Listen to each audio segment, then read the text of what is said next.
guiding your next pop culture journey. This is In Quest of Geek. Our tavern is one of the safest places you can learn about your favorite fandoms, but the best explorers and heroes must now arm themselves with the social, cultural, and emotional tools to delve deeper than they ever have before. This is our Dungeon Dive. With you on this dungeon dive will be Alix, your host and professional moderator. JPG, pop culture critic and geek educator. And our special guest adventurer, Andrew Linde. So sharpen your social commentary and make ready your most inclusive spells, because we're here to build better character.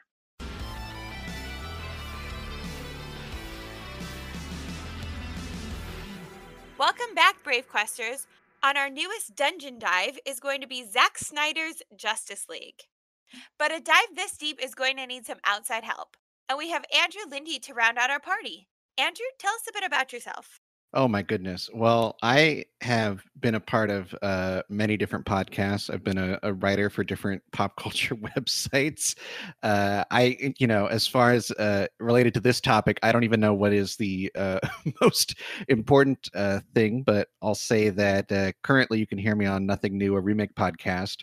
And that's kind of odd because this movie that we're going to talk about today is kind of a remake. Oh God!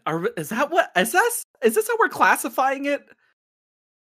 Is it a remake or is Nothing New? Savage, thank you, Alix. I got you. No. Okay, so tell us a little bit more about Nothing New. Like, what do you guys actually do on the show? Oh my goodness! Well, we do monthly episodes where my co-host Justin Keyslon and I talk about remakes or readaptations, or in some cases, kind of reboots. We try and stick very close to the idea that they are both based on the same property or the same material.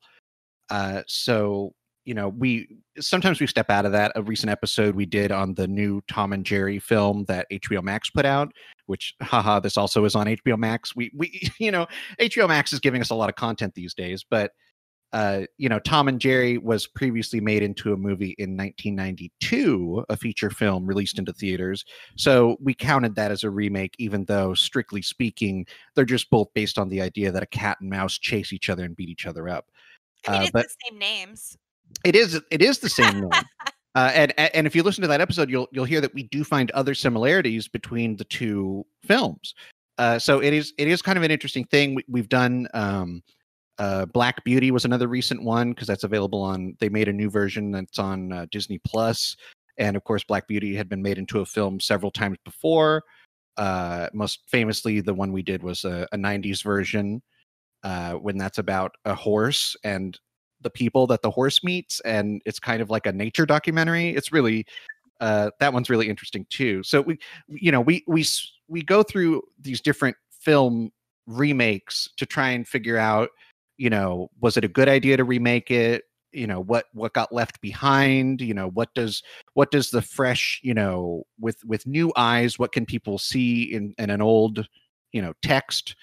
So it really, I find it really fascinating. I've always been kind of fascinated by remakes and by what each generation brings to a different story that is kind of the same story, which is kind of like comic books.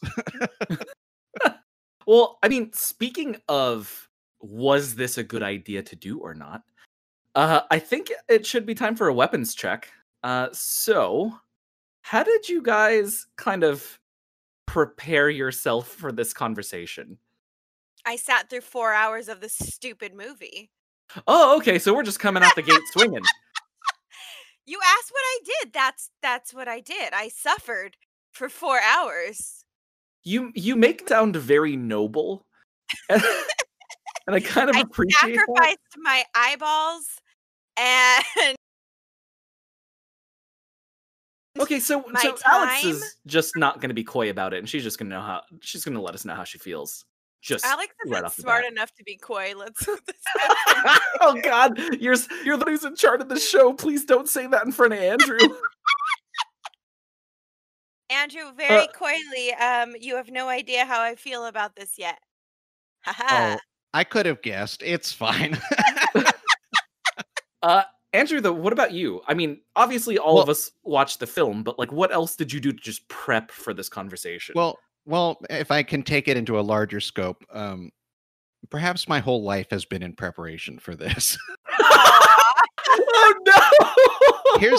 Here's the thing. I can't really, pinpoint exact issues or runs or whoever, but at some point in my childhood, in my teen years, I was really into, DC Comics, and I read anything I could get my hands on, which I had friends who would loan me things. I had the library that I would go to. I bought stuff, for my own self. And DC was what I read. I read a lot of Batman. That was most of what I read. And I definitely dabbled in Justice League issues, and I was aware of, who was in the league and what made them special and why, why they were formed and stuff like that. So, I kind of went over that again through like Wikipedia or whatever. And just, as I watched this film to prepare, I was going, oh yeah, I remember these things. And yeah, these are not exactly as they appear in the film, but they're kind of there. And then, I mean, even just talking in another more general sense, I had been aware of this Zack Snyder original cut since it started, like since the internet rose up and said they wanted this. I remember seeing the billboards at Comic-Con, which was kind of odd. It was like, these people really do want him to re-edit it. Okay, I guess. I mean, I get the idea that like it wasn't good the first time. So they're asking for more. I think that's kind of when something's not good, you always ask for more. That's right. That's the only way to fix it. Is if you're having, if you go to a restaurant and they serve you a really bad burger, and you're like, I know I can get burgers that are good at other places, but definitely this, I need the cook to come back and try again. Right, I need you to remake this. Yeah. JPG, what about you? I watched the 2017 Justice League film, which I personally immediately regret. I also tried to study up on like other precedents, like for this, because this really is, and I hate to use this word because we're in the middle of a pandemic, but like this is really unprecedented, right? There was a bad film that got put out, and then the film was so bad, people were like, no, there has to be a better cut of this. Put out the good film, right? And that's boggling to me, right? Well, I'm gonna call you out, JPG, because the thing is, this isn't that unusual. I'm gonna say it that way. Okay. There are circumstances that make this unusual, but having a director's cut of a movie be put out, or having an extended edition be put out, certainly that's happened before. It's just a DVD though, and if you want it, you go buy the DVD. I would politely argue that the director's cut of something, I mean, like, okay, so like Blade Runner comes to mind, right? Oh yeah, that has like 7 different cuts at least. Is that the one where he doesn't know if it's real or he's real? The one you made me sit through. Wow. Yes. Look, I've just recently rewatched Blade Runner with my girlfriend, and she really enjoyed it. So I'm really upset here to find that I'm on a podcast with someone who doesn't like Blade Runner. I just can't remember if I'm even thinking of the right film. Yeah. Buckle up, Lindy, because you're going to find out a whole bunch more about Alix. No. Oh, yeah, this is the one. Oh, no, this is the one. Oh, that's not a good thing. Which cut did you watch then? This is what I need to know. I don't remember one of them. Did you watch it on? See, again, I'll say HBO Max. They have the what people consider the best cut. Which is that the director's cut?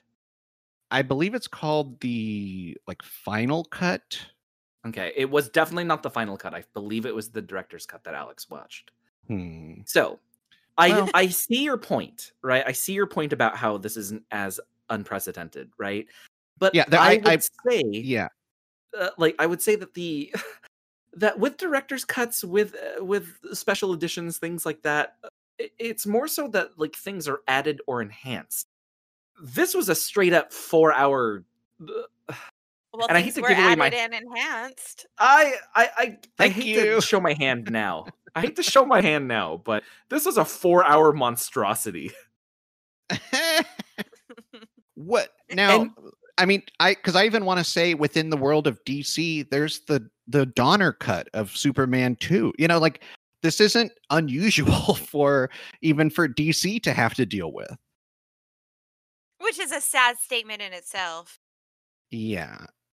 Because, like, to me, director's cuts are a great idea if the director's like, hey, you know, there wasn't really enough time. Here's some fun things I think you might like. Mhm. But to have to say, hey, we keep making such terrible films that we keep re-releasing them later and trying to fix them, but really they're still poopy, but now they're longer poops. Mhm. Like that, it doesn't say much for the company as a whole. I understand the point of director's cuts, right? If you want to, if there are things in order to enhance the experience that you originally wanted to put out to your audience, I'm all about it. But to call this a director's cut, I feel like is so much like it is so inaccurate. I'm kind of mad at it. Well, he was a director. I hate this so much. I hate this whole show. Now, throw it all away. I don't. Okay, I had presented this idea before recording. I want to put that up front. But the idea, I wanted to lay out something like common ground that we can all agree on. Because it's just going to be a fight. I do want no punching in the mouth. Like I get that, Andrew. So yeah, and I also want to make sure that we all understand what we're talking about, because I kind of hate that. I'm going to just say this up front. I hate the position that the both of you have put me in, where it seems like I'm going to be defending this thing. Oh no, because what I'm doing here is I'm trying to make sure that we're clear about what we're talking about. So my first thing that this will go to discussion because I'm sure of it, but there is this idea that, okay, so what we all watched on HBO Max was called Zack Snyder's Justice League. Okay. This is not the Snyder cut. For years, fans have been asking for the Snyder cut. This is not the Snyder cut. Because he didn't cut any of it, he just mushed it all together and lumped it out. That's very funny, but I think you're hitting on something very close to what is reality. Yes. In my reading about what the Snyder cut actually was, well, first of all, to make Zack Snyder's Justice League, they had to do reshoots, and they had to spend millions of dollars in new CGI and color correction, whatever else. $70 million. So that already to me says, well, if the Snyder cut existed, why did he have to shoot more footage and do more editing? So you're drawing a line in the sand in order to say this is not the Snyder cut. It is a product that was a little bit more executive focused than it was with Zack Snyder's vision. Is that what we're saying right now? No, I do want to believe that this is Zack Snyder's full vision. This is everything that he wanted and more, which the more is the troubling part. The Snyder cut, as from what I could read, that existed, that people saw, was also in black and white. It did not have color. Which recently HBO Max has released another version of Zack Snyder's Justice League called Zack Snyder's Justice League : Justice is Gray. And that just sounds bad to me. I don't know why anyone would want that. So basically, what I want to make sure that we're saying here is when we're talking about this film, we don't call it the Snyder cut, because that's not what it is. The Snyder cut existed. It had whatever life it had. But now this is Zack Snyder's Justice League, which is, I don't even know what it is. This brings me to one of my second points. This isn't a movie. I don't know what this is, but it's not a movie. It's some new thing that I am afraid of. How does this affect? Okay, I can see your point about this not being a traditional film, right? How will this affect our conversation going forward, right? Are we still allowed to talk about like cinematography and editing and script, right? Yeah, I think so. But I think there was this idea that when they first announced it, that it was going to be released as a miniseries split into, 6 parts. And what do you know, when you watch this thing, there's 6 chapters. Like, it's kind of like they, imagine if, WandaVision was just smushed together into a 9-hour movie and they put it out. Would that be as enjoyable as watching each episode? I don't think so. So I don't know what, that I think that's the way that we should approach that idea. Is Which is that interesting in itself because, Mhm. we're supposed to be doing social commentary, cultural effect, right? Like, how does this change things? And there's a chance that releasing something the way they did could change the way we see quote unquote films in the future. Could we start seeing parts that come out all together as this one did? Yeah, and I especially think the fact that everyone was able to watch it at home, that's definitely going to change something about the length of movies that are watched at home. Like not for theater release, but just home release. I wonder if they'll ever do movies where like part 1 and 2 is released in theaters and then 3 and 4 is at home. Okay, Well, I don't wish that on anyone, there's Alex. I can think of a couple of different precedents for that if you'd like to hear about them. Oh god, Andrew, please, I really do want to hear about Did these. I like Well, land on something? No, Oh, I but think yeah. I think just history has shown. So I believe, if my memory serves correct, like Kill Bill parts 1 and 2 were released like 3 months apart, and Quentin Tarantino had originally envisioned that as one really long movie, and in fact, he released later Kill Bill: The Whole Bloody Affair, which is, I don't remember how long it is, but I'm pretty sure it's about 4 hours long. So you start to think of things like that, and then what was it? There was, I'm just grabbing into my brain and pulling out random thoughts. High School Musical 3 was released into theaters, even though the first two were like Disney Channel movies. Right. Okay, Then so if we're gonna start talking mess about High School Musical, I will ask you to get off of this podcast. You this love is where High I'll, School Musical. I I'll, know. I'll admit I've never watched a High School Musical. Okay, well, when we do our High School Musical episode, then you're Oh invited back no. on. Oh no. Out of punishment. I love the film. It's not a punishment. But yeah, I even think like wasn't it the second and third Matrix films were also released like within the same calendar year? Like there are these ideas of, these movies that are kind of meant to be taken as one, but so they release them really quickly into theaters. Or even there was the idea, I believe it was the Divergent film series, never got a finale because it didn't do as well at the box office. So the last one they wanted to put on TV, and none of the stars wanted to be on that because they wanted to be in a movie in theaters. They didn't want to be on a TV movie. So that never even got its conclusion because it was going to be crossing the line from in theaters to home viewing. So it Which is is so kind of, funny because everything's crossing that way right now. yes, exactly. And that was only like 5 years ago. So it's really the strange, I think we are hitting on something kind of in the culture of watching a movie at home on a streaming service is not lesser than watching a movie in theaters. Although it could be, but a lot of people just watch things wherever they can, whenever they can. Actually, like getting into the dungeon dive of this right now, right? Andrew, I do have to apologize in advance because I although I called the film a monstrosity, there are a lot of things that the film does well. And I do want to start off in a fair way. Okay. So I have things that I actually very much enjoyed, but I would like to challenge Alix in order to try to think of things that she very much enjoyed. Okay. Well, that's unfair. You were negative about this from the jump, right? Did you find I was negative about this from the jump. So did you find anything in the film that was worthwhile for you? I mean, there were a few moments where I giggled for a second, but a lot of those moments were in the first Justice League. And I think that's where it's a little difficult for me because a lot of the issues I had with the first Justice League, I even stated, I believe when we did the recording, that they needed to put more money into it because you could tell they ran out. And so to me, seeing them put $70 million into this one, I feel like is a little unfair because if they had $70 million, they could have just made the other one good. So I have a lot of actual issues with it, and I'm not sure I could think of something good off the top of my head. Oh no. Oh god. Okay, I guess I'll start then. um Oh, it is awesome and a bad A. Just gonna put that out there. you said Wonder Woman? Yeah. Yeah. I always That love her. extended fight scene with her at the bank, that did really make me Mm. happy and enrich the feel of Wonder Woman a bit more for me. Okay, so I'm gonna start with this one, right? Although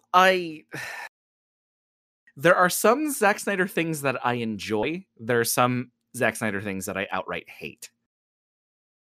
What I do have to give to Zack Snyder is he can film the hell out of a moment, right? He can really just give you a moment for all it's worth. And then I experienced this weird feeling where I really enjoyed myself in the moment, and then we move to the next moment, and I completely forget the moment itself. Mm. So I love the moments, but the moments don't resonate. And I was Well, hoping that you guys could walk me through this, right? oh yeah, Okay. I totally understand what you're saying, but I'm gonna take it and make it negative for a moment. Oh no. Because here's the Part of thing: what he was trying to do. Zack Alex. Snyder loves slow motion. And I'll just so, on my yes, list. that makes it very easy to be in the moment and enjoy the moment when it's moving at like 1/3 or 1/4 of the speed that you're used to. So you're like extending these crazy actiony moments. But then at the same time, I think the way that Zack Snyder's brain works is he just thinks something is cool because he says it's cool, not because it's actually cool. So the moment that I think of is, as you said, the Wonder Woman bank fight, fantastic, wonderful. It was extended a little bit from the original Justice League. And then at the end of it, slow motion, that the bad guy's hat falls on a cop car and the cop stares at the hat and then looks up at the window.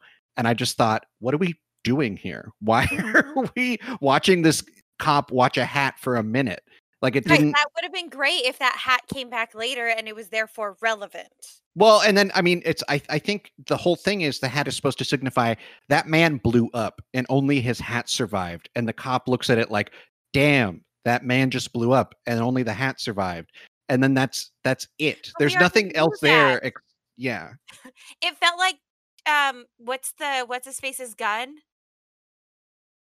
Oh, well, Oh. Chekhov's gun. Chekhov's gun. Well, There's the hat, Chekhov. and I was like, okay, I've now seen the hat on the guy. I've seen the hat on the car. This hat is going to be on a bad guy later, or it's going to become relevant to something because I'm staring at it for way too long. I mean, I could have had a TikTok about that hat for the length of time it was on screen. Yeah. I mean, this movie is full of like Chekhov's Aquaman and Chekhov's The Flash. Like it's just like My God. the weirdest collection of like setting up things that are, yeah, we know they're going to come into play. Why are you setting them up as if we don't know they're going to come into play? I think this is where culturally I get afraid for future filmmakers, right? Because Zack Snyder is going to be in the it's going to be in those film 101 classes that you're going to start learning about, right? And these future filmmakers are going to look at Zack Snyder and be like, "Oh, that was a really great moment." But culturally, how does that moment connect to the next moment and the next and the next in order to build a cohesive story? Because yes, the 4-hour Zack Snyder Justice League film is technically a story, but I think there's a difference between progression and cohesion, and I don't think people are talking about that enough. Can you go into that a little deeper? Yeah, I'd love to know what you mean is the difference between progression and cohesion. Okay. You just sigh at us. Yeah, I'm just trying to. Okay, Professor. Dang. Let me pull out my PowerPoint that I made for you guys. Yeah, are you asking us to Here's come back during your office hours when you can make up a better answer? Because we'll do it, I guess. Here's my 4-hour film about progression versus cohesion. But it's all in slow motion. Yeah, about an hour and a half is going to be slow motion. But yes. No, it's more so that I hate to say it, right? Because it makes me sound like a Marvel fanboy, and this is not what I want to get across on this show. But I would say that a lot of people argue that you cannot use Endgame and Justice League as two comparison points.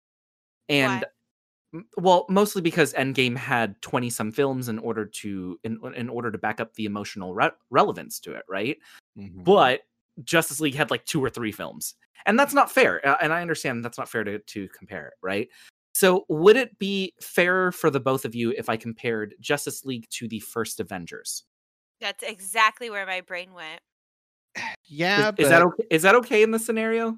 I think you need to have like a big asterisk on that and put just like that the time difference between everything is like 10 plus years. Like it is this weird thing where you can't not see the comparisons between what DC tried to do after they saw what Marvel did. Right, which I think is important to note because when you're saying, okay, this was 10 years later, right? Mhm. That means they had 10 years, 10 years to learn, 10 years to study, And 10 that's years to take all the pieces that they did right and then throw them all away in the trash can and do the opposite. And that was kind of the point that I wanted to make, right? Because for the first Avengers had a few films in order to support it, right?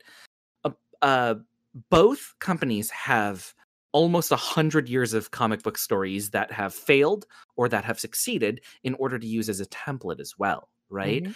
And then you're right, they had another 10 years in order to study, okay, this is what Marvel did well, how can we do better? So that's why I try to compare the first Avengers to this Justice League film. Now, the first Avenger film, that I mean, what was that? 2 hours? Less than 2 hours? Maybe an hour and a half? I mean, you could look it And up. yeah, it's not like we have the internet at our fingertips, It's right? not lost to time. Like, oh, if only we knew how long Avengers was. I know, right? It's just in the Library of Alexandria at this point, and It's and 2 it's hours burned and down. 4 minutes. Well, Okay, and then I think the other important thing that I'm going to say to you, do you remember who directed the Avengers? Joe Johnston. It was Joss Whedon who directed the original Justice League. So oh, your, whoa, I mean, What? your wait, your what? comparison is already wild. Like, No, not the first Avengers. Joss Whedon did Age of Ultron. oh, I thought he did the first one as well. Alex, Uh, you're on Is this Captain America: The First Avenger? Is that what this? No, No, the the Avengers Avengers. 2012. Oh, Avengers 212. I have the Googles for the. I know. So this one was 2 hours and 24 minutes, and it was Joss Whedon. Yeah. Oh, So God. Okay, so this check is that wild. out. Not only did DC look at what Marvel did and said, we could do that, but faster, they also took the guy that did it when their guy that was in charge of their universe was unable to complete the job, which we can get into that as well, because I think that is an important talking point when we're going to talk about Zack Snyder's Justice League. Oh, I kind of want to get into that now. Okay. Like, I mean, from what I've Just- read, it is quite simply while making Justice League, Zack Snyder was the original director, and his daughter, I believe, died by suicide, and that he could not continue working on the film, which is completely understandable and tragic, and yeah. honestly, just there's a lot of bravery in under. I'm really glad you brought this up because as Zack Snyder as a person, right? I think there is an incredible amount of bravery in order to understand that yes, this is my job, but also there are more important things. And I appreciate the community for not for really not like holding it against him, right? Because I felt like the internet was going to be awful about this. Like get back to work or something. I honestly thought if I remember correctly, when it first broke that Joss Whedon would be finishing, I believe there wasn't a clear answer why Zack Snyder had stepped away. It was only after a few months or weeks did the news actually break about why Zack Snyder had to step away from the film. And by that point, I think it was, people were both excited for Joss Whedon to be taking over, but also understanding of that being the reason why Zack Snyder had to step away. It kind of was a longer tail on the news than normal. Normally the news would all break at once. It kind of like, right. I remember when we recorded, I didn't even know that. I was told that he had left to do Star Wars or Star Trek. That was a rumor. Yeah. And so that's what I was going off of when we recorded. And so in my head, I was like, look, he left, like, get over it. You know what I mean? Like, I didn't understand the facts of, because Cole very heavily hinged on, well, there were two directors, and then that's why the movie didn't flow. And to me it was like, well, tough, you know? And Yeah. sadly, movie wise, you almost have to still say tough, even though the situation behind it, to me, no matter how sad, no matter how tragic, if we're trying to look at a movie as the movie, right? Not comparing it to the first Justice League, not comparing it, not looking at the background of what was happening. We have to look at the movie and just critique that. And I think that's really difficult to separate those things, Yeah. because we're people. So getting back into there, right? Progression versus cohesion, right? I think I don't even know how to explain this without me sounding like a crazy conspiracy theorist person. Ooh, yay, crazy conspiracy Jason, go. Put on your tinfoil hat Yeah, and start getting your red yarn going. I feel, right? There's 6 parts to this film. And anytime we move from one scene to another, I feel like that it was filmed and edited and written in a way that doesn't connect to the scene that we just had, right? Right? And we hear, because of course I dove into conspiracy theory Twitter for this too, and there was this whole idea about like, oh, it feels so disjointed because Joss Whedon was paid in order to tank this film. This is a thing that adults are saying on the internet. How does that make you feel? I mean, bad, but I also felt bad. I felt bad for many years when different people on the internet were saying, release the Snyder cut.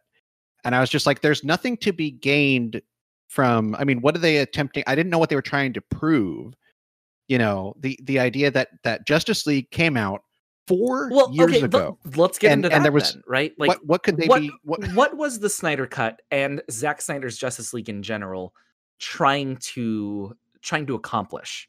Because that actually might make me like the film a little bit more, right? What do you think it was trying to accomplish, and then what do you actually think was accomplished? Alix, I'm gonna have you start with this. Thanks.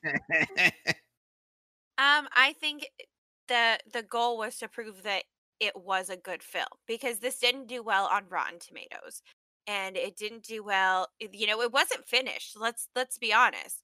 There are CGI scenes in the original Justice League that aren't complete, and so I think a lot of people wanted this beautiful finished product, but they also, you know, no matter what you think of Joss Whedon, he wasn't Snyder. So he was stepping into somebody else's shoes and having to finish. It's a project. I mean, it's literally like starting a science project and then handing it over to somebody else and hoping they know what you're trying to do. I also do want to point out to our audience as well is, you know, as of right now, we're trying to talk about the film itself. And I know that we're going to probably get these comments and on social media as well. We're not going to be talking about well, I don't know if we're going to be talking about this, but for now, we're not going to be addressing like Joss Whedon's, like all of the things that have come out about Joss Whedon, when it comes to his personal life and his work and how he's been treating. I do think there's one big thing that we'll have to address regarding Joss Whedon in this film, but I'll wait until it comes up organically, I guess. Yeah, and I think that's I think you and I are both on the same page. Are you thinking about Ray Fisher? Yes, of course. Okay, perfect. I did want to talk about that later. I just wanted to make sure that our audience knew for now we're not going to be addressing it at this point. Okay, so then that's what you thought they were trying to accomplish, Alix. What do you think they accomplished in the end? Nothing. Well, dude, see, this is where I have a hard time, because there's all these people who are, you know, the Rotten Tomatoes is higher, and I mean, pretty high, to be honest. 95% as an audience score, which makes me feel like I'm not a part of society anymore. But here's the issue that I have. Are we comparing this movie to other movies Or are we comparing this movie specifically to the first Justice League? Because if I'm looking at the first Justice League, yeah, sure, I can give it a 90, whatever. But if I'm comparing this to other films in this genre, then you have to compare it to Marvel instantly, and the score instantly drops. So it's all about perspective and what you're comparing it or judging it against. And I think And because people were so unhappy with the first one, they're instantly comparing it to that solely. to connect to that, though, Andrew, do you think it's fair to compare this to the first Justice League? Oh Like, yeah, even in the first place? absolutely. I Okay. I think you can't pretend like the first Justice League film didn't exist. So That's impossible. So does that put this film already at a disadvantage, or does it help it? I think it gives it an advantage. I think it can be both for different people because when you start, already I came out pretty strong when I heard that this was getting released, that I would never watch this. I would gain nothing from watching it. Yeah, and I do have to. I'm gonna apologize to you on air because because on the chat where I was like, "Hey, man, I need a guest for this, and you're my favorite movie friend." And So just then really buttering you much up like for a this. Greek tragedy, you saw my Achilles heel and said, "If I invite Andrew onto a podcast, he must watch." I said, "Ah, I'll do it for It's this." Yeah, And it's a curse, right? It's like yeah. you are Goliath, and having to watch this film turns you back into stone. Mhm. Uh, so I God, I don't even know what we were talking about. I don't Except remember. for I the don't two. remember. The idea, okay, so comparing, you know, ha here's a thing that a professor, when I took a comic book class, a graphic novel class, back in college, a professor said this to me, and I haven't been able to stop thinking about it because I think it's probably one of the smartest things a professor has ever said to a class, is that when you read like a book, you don't know how you feel until you read your next book. Oh. So Oh it's kind of, God. yeah, it's kind of the idea that you're always comparing things. You're always something is always changing your perspective. Something is always making you go, "Oh, now I'm thinking about this." And, "Oh, when I read that, I wasn't thinking about it." And then you read the next thing, you go, "Oh, now I'm thinking about this in a different way, and that changes the way that I view both of those other things that I read." So as you go through life, you're going to be just keep picking up information. You're going to keep picking up different ideas, and that it will keep changing the way that you see the world. And so in a So post that's gonna throw off everything I do from here on out. I know, man. I think you really. That's gonna live in my brain rent free for the rest of my life. Yeah, and I believe it's so true because you can't pretend that we live in a world without Joss Whedon's Justice League when we're watching Zack Snyder's Justice League, because it existed and we've seen it because we're nerds.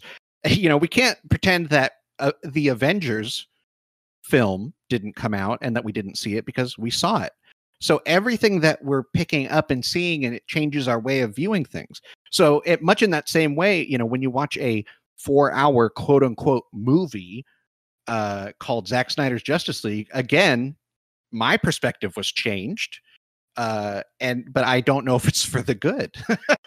What about you, JPG? When you were watching this, were you doing a heavy comparison to the first Justice League, to the Avengers? What was in your head while you were watching this? I would say that like I was trying to view it independently, right? But like the piece of my animal brain that knew that something like this was something out there was similar to this always had to keep connecting, right? I also love I do have to admit, like I read almost all iterations of the Justice League, and the Justice League itself I think always works with the more personal, like emotional, like feelings you can put into it, right? I think, okay, so I'll give you the perfect example for this because this actually just happened yesterday. I think there is a stark difference between the animated Justice League cartoon and the animated Justice League Unlimited cartoon. And I think Unlimited is so much better than than the first Justice League animated cartoon because they learned from their mistakes. They added more characters and people that you can connect with, but it also put like an emotional heart into it as well. And that's really something that I was trying to find in this whole film, right? What were the points that made me emotional? Did points make me happy? Did points make me sad or angry? And how did that carry on to the next scene? And I'm having trouble right now thinking about those moments because I felt like a lot of the emotional moments were a little bit too heavily produced.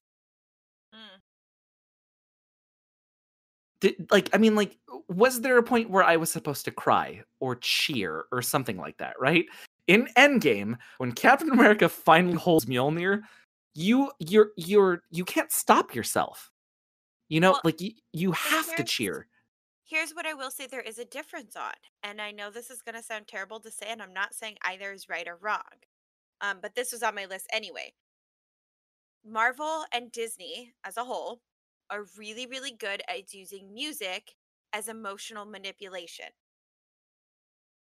DC just had the same song play for each character when they were on screen, so you could tell who was who in case you got confused.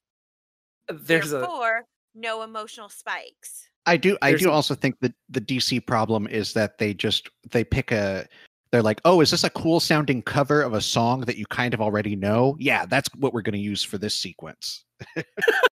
That and Ancient Lamentations. Mm-hmm. Did anybody else just get very weirded out every time? So I love Wonder Woman as a character. I think Gal Gadot as an actress really just knocks it out of the park.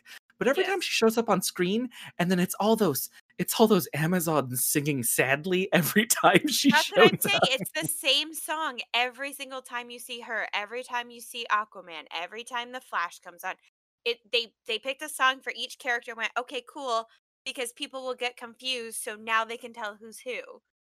Whereas in Marvel, it's that music is meant to take your emotions on a journey. So it changes the way you feel when you watch it. We should probably talk about things that were good about the film, though. We should, but we're 45 minutes in and there's some important things I want to talk about. I mean, it's your show. So I was kind of doing some research on whether the Flash was meant to be on the spectrum or not. And not really neurotypical. Huh. And because to me, and I'm not an expert by any means, but I've worked with a lot of children and teenagers who are on the spectrum, and he shows a lot of the signs of somebody who would not be neurotypical. And oh, sorry, go ahead. Oh, no, go for it. I'm sorry. I was just going to say, I wanted to point that out because A, representation if it is, but also B, he was the butt of every joke because of it. Now that is an interesting take because I didn't. What were I will actually say I didn't notice any jokes at the Flash's expense. I think they treated him very childishly, right? Like there were a lot of knowing glances between Bruce and Diana, and it was very much listen to this kid. I guess we still need him. And so I actually really enjoy that read for the Flash. He was the only humor really in the film for the audience. Even if they weren't laughing at him, we were meant to laugh at him. And sorry, go ahead. No, that's a very I'm very intrigued by that take because I hadn't really thought of it in that way in particular. I did just think of it as the way that the Flash was being portrayed in this film is kind of like a millennial or Gen Z, whatever they call the youngest people. Gen Z. Whatever they call the youngest people. By the time this episode comes out, they're going to have a new name for whatever the generation is because they call them the YouTube generation. They call them the TikTok generation. You're a really old man yelling at clouds right now, Andrew. I'm yelling at the people yelling at the clouds, and that's where I'm going to stand on it. But the way that the Flash is portrayed in this is that kid who doesn't have any actual like experience, but has the ability.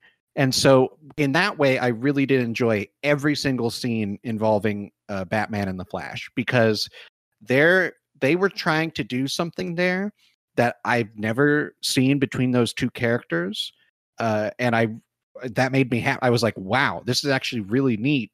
Especially since, in this universe, Robin was killed by the Joker, and that's just a thing that happened off screen and we never talk about it. Oh, except for in the end credit sequence that really sucks. Go on. I mean, I will say from like stuff I've read, it also shows that like, well, Barry's mind works really fast, so it could just be because he has a hard time getting the words out before his brain is already gone. It's just something. It was just something I kind of noticed, but then to kind of attach to that in a different aspect, it was said that Cyborg was meant to represent people with disabilities, but now we have a token who's a token. And they lumped it all into one, and yet again it's a black person on screen who doesn't get to show their entire body and now has to represent something else on top of it. That is a very good point, Alex. I'll say, because I definitely had heard this kind of critique where uh Cyborg and people of color being portrayed as kind of monstrous even as they're different, and it's kind of like, why is this a trend? Like, this sucks. It should just be that they're good. Like, it doesn't, why isn't Cyborg like Superman, where it's like, oh my god, look at him, he's so strong and cool and great and nothing is bad about him. But instead, for whatever reason, both kind of comics history and these movies choose to do that. We have that. We just have that troubling trend, though, right? We just had Soul, Princess and the Frog, Mm-hmm. and I hate to say it, but especially with a lot of these nerd titles, black people just can't be black people, and that's tough to say out loud, and that's tough to see on screen also. But I think this also connects to the point that Andrew, you wanted to talk about, was the very contentious relationship that Ray Fisher had with not the cast, but I guess just the filming of Justice League in general. Yeah, let's go into that. Yeah. So Andrew, what did you know about this? Well, honestly, I didn't know too much until time is an illusion, so I can't remember if it was 6 months ago or a year ago. But whenever Ray Fisher, made very public his claims that Joss Whedon did not treat him well, and all of these other things, and that he was written out of the script in a very unceremonious way. And we can see that in the Justice League that was released in 2017, that Cyborg is barely in it. And even though if you watch that film, you get the feeling he's pretty fucking important. Like, he's kind of central to everything that's going on. He's, they make him that getting him on the League is important. They make that his origin is tied into the villain's quest. They make, like, it kind of seems like his story is the story of Justice League, and yet when you watch Joss Whedon's version, you don't get a lot of that. And then when you watch Zack Snyder's Justice League, it's all there, and it all comes through, and you kind of realize what a great character Cyborg is and could be. Yeah, there's definitely a lot of potential there, and that was one thing I noticed from the first one, was that character was barely on screen and I didn't know all the background behind it. So for me, I was just like, oh, he gets to be here now, which is huge because he is the representation, but then sad because he is the representation. You know what I mean? Like, And I mean, even we see the new hashtag right now, which is what was it? Restore the Snyderverse. Is that the one that's been I going don't on the past few look. days? I'm going to refuse to interact with this information um, because the last time we humored these kinds of hashtags, we got this. So Yeah. the newest one is that if they don't bring back the Snyderverse, they are going to review bomb all of their movies, starting with Godzilla versus Kong. That came out today. Just for funsies. I want to end the show by saying that although well, I'm sorry. Although Andrew and I saw some good points of this film, and then all of us saw some pretty bad points of this film as well. I did want to end this with talking about what kind of precedent this sets. Because what I'm afraid of is that if a film bombs, we now have the immediate director versus studio sort of clash that these directors and studios can now rely upon.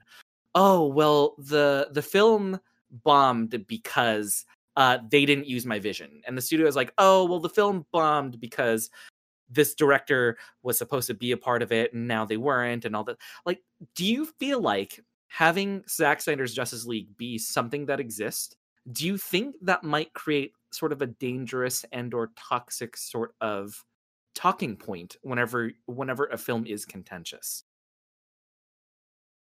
I honestly think no, because I think as I said before, like even though this is more than a director's cut, this discussion has been going on for decades.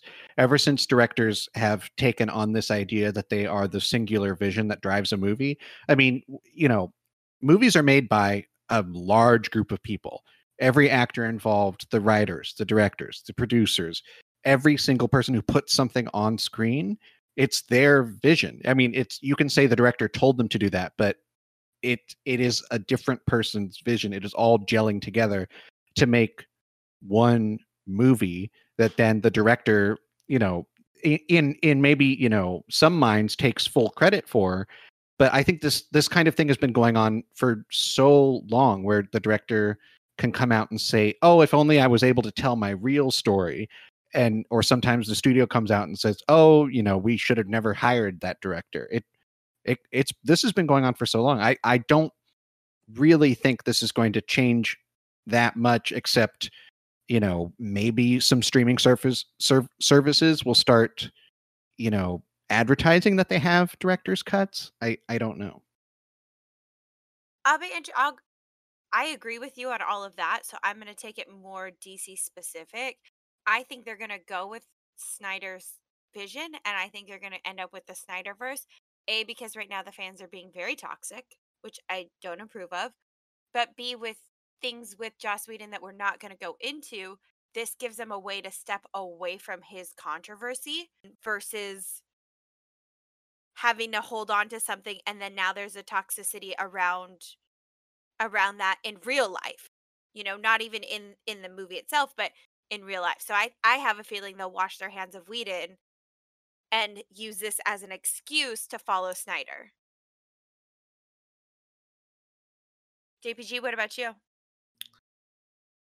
I'm very wary, right? Andrew gave some pretty incredible examples about how this trend isn't as new of a trend as people may have think. I am deeply afraid of, well, the movie wasn't good because the CEOs held it back. Let's all try to get a director's cut from this, right? I think it's a dangerous precedent to set.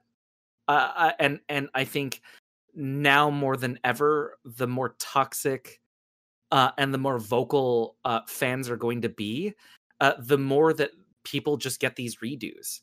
And I don't know how I feel about that, because on one side, I'm like, no, if you made it and it was bad, it's bad. It should stand on its own, right? But the other part of me is like, no, I also believe that if you fail a test, you should be able to retake the test as much as you want, because you're not learning unless you do that. Don't give them that option. I know. But that's what I'm afraid that we are giving. We're giving creatives the option to fail the test and just keep trying until they get it right. Well, is that okay? I don't know. I kind of think, studios and executives already do that. I mean, to take Alix, your fantastic point about what DC will continue, the Snyderverse, right? They probably will try and pick up from where this left off, but also in a larger sense, let's look at every movie that has been put out under this DC banner thus far. How connected are they, besides sometimes a character shows up? They're not story connected. No, absolutely no way. The story connection is from Man of Steel, Batman v Superman, Dawn of Justice into Justice League. That is a trilogy. But when you look at the separate films that have come out, Wonder Woman and Wonder Woman 84, those two are she shows up, but her story doesn't matter. They reference Chris Pine. That doesn't actually matter into the plot whatsoever. Aquaman, I mean, even if you look at the way that Aquaman and his relationship to Mera and Willem Dafoe's character in Zack Snyder Justice League, completely different and has nothing to do with their versions in the Aquaman film that people kind of liked. I kind of like that one because it was silly and it was allowed to be silly. But they're all completely different. This is not, the Snyderverse doesn't really matter so much as unless they say, oh, Zack Snyder, do you want to make another one continuing your story of the big bad dark side coming in to do whatever he was going to do to Earth? Okay, sure. And if I remember right, they've even had films that were meant to be part of the universe, and then they didn't do well, and then they went back and said, actually, this was not part of the universe. It really has no effect on it. Oh, yeah. You look at Birds of Prey, you look at Suicide Squad, you look at they've made, as many films as they could at this point, and yet none of them really affect the story that was going on in Justice League, except for Man of Steel and Batman v Superman. Well, I'm glad that you both proved my progression versus cohesion argument right then. Well, since we fell for the trap, we should probably go ahead and wrap this up. But before we do, Andrew, one more time, where can our audience find you if they want to hear more? Oh, my goodness. Well, obviously, Nothing New, Remake Podcast, is a big one that I do right now. You can find that at benviewnetwork.com/nothingnew or on any of your podcast apps that you want to check out. And I can be found on Twitter and Instagram at Podcaster Andrew. Guiding your next pop culture journey, this has been In Quest of Geek, Dungeon Dive Edition. Please check out our weekly Dungeon Dive and Tavern Team episodes on Apple Podcasts, Google Podcasts, and any other podcatchers, and make sure to rate, comment, and subscribe. If you'd like even more adventures with us, our bi-weekly actual play RPG is in the same feed under Issues, where you can listen to us play as teen superheroes using the Masks A New Generation system. Please follow us on social media at In Quest of Geek. And don't forget to subscribe to our weekly Twitch streams at twitch.tv/InQuestOfGeek. And as we cross another dungeon off our list, here's what you can expect from our next episode. Next week, we're actually going to be talking about another superhero franchise, but not actually one that is as commonly known.